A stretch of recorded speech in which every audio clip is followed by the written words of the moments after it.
বন্ধুরা কেমন আছো সবাই? আবার একটা নতুন রেসিপি নিয়ে চলে এসেছি। আজকের রেসিপির নাম আমড়ার চাটনি।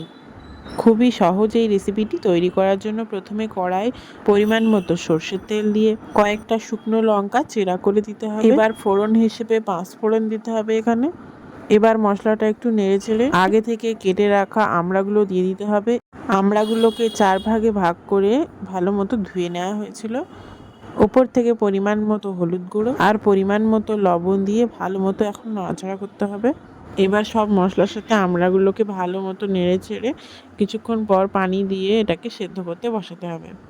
যেহেতু এটা চাটনির রেসিপি তাই কিছুক্ষণ পর ঢাকনা খুলে পরিমাণ মতো চিনি দিতে হবে। এখানে আমড়ায় প্রচুর পরিমাণে টক ছিল, তাই জন্য মা এখানে একটু বেশি পরিমাণেই চিনি ইউজ করেছে।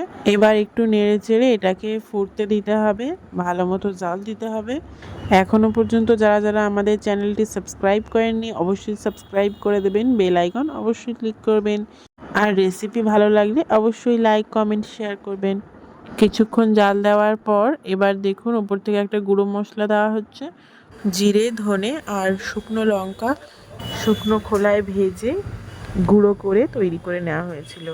এই গুঁড়ো মশলাটা দেওয়ার পরে আবার একটু নেড়ে চেড়ে এটাকে জাল দিতে হবে ঢাকনা চাপা দিয়ে। আবার কিছুক্ষণ পরে ঢাকনা খুলে চাটনির যে রসের পরিমাণটা ওটা দেখুন অনেকটা কমে এসেছে। এবার গ্যাসের চুলো অফ করে এটাকে ঠান্ডা করতে দিলেই আমাদের রেসিপি একদম রেডি।